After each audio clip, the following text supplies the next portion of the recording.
At kaugnay pa rin ang balik eskwela, alamin natin ang pulso ng sambayanan. Hinggil sa bagong programa ng DepEd, ang school bus transfer. Para pulsuhan ang ating mga boss, narito ang ulat ni Jules Gia.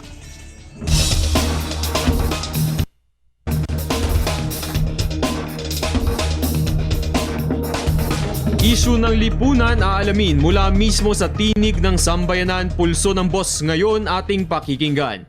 Hindi biro ang 21 milyong mag-aaral na araw-araw papasok sa mga pampublikong paaralan at madadagdagan pa ang bilang nito ng 3 milyon sa pagpasok naman ng mga mag-aaral sa mga pribadong paaralan.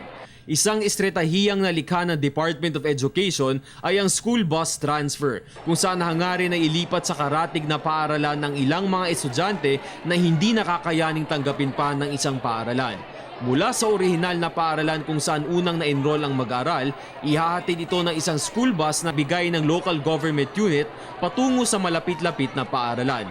Isinasagawa na ang estratehiyang ito sa mga paaralan sa Los Angeles sa Estados Unidos. Ano kaya ang pulso ng boss dito? Ito ang ating pupulsuhan. Pinalano yon dito sa division ng Quezon City. Pero hindi ko maitindi at hindi ito natuloy, no? Kasi may mga iba kasing congressional district dito na kakaunti lang yung population. Pero dito sa Congressional District 2 at Congressional District 5, talagang nag-influx ang dami ng bata na kung saan naghahanap nga ng paraan ang ating city government na i-transport yung mga bata at mai-orient yung mga magulang. Kaya lang hindi ito natuloy dahil nga ang naging focus na ng ating local government ay nagdagdag na sila ng mga buildings, nagdagdag na sila ng mga lugar na kung saan ipapatayo ang mga classroom. Mas maganda pa rin yung yung dati, yung walang bus. Kasi hindi natin alam yung yung if ever, yung safety ng bata. Yun, yung tinitingnan natin. Yan ay isa sa mga kinukonsidera. At yan nga po ay mangyayari na sa lungsod ng Valenzuela. Ang lungsod ng Caloocan, ang pamahalang lokal ng lungsod ng Caloocan ay nagsabi na sila ay willing na tumulong na gawin ito kung kinakailangan. Yung nababanggit po na lang ninyo ay yung mga mangilan-ngilang mga paaralan na walang buildable space. At kailangan po natin gumawa ng paraan para nga po ang hamon kasi ay dahil napakadami po ng nag-e-enroll dito.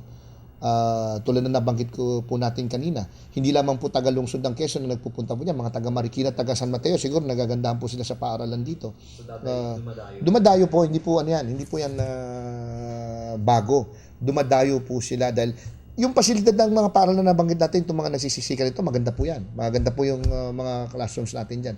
Ayon sa pulso ng mga boss, maaaring may potensyal ang bagong estratehiyang ito ng Department of Education.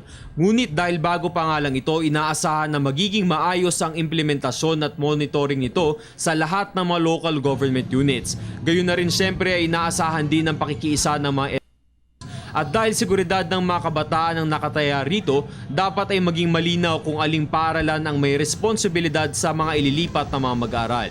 Kaya naman ito ay ating babalikan at aalamin ang implementasyon ng DepEd at mga LGUs hinggil sa school bus transfer.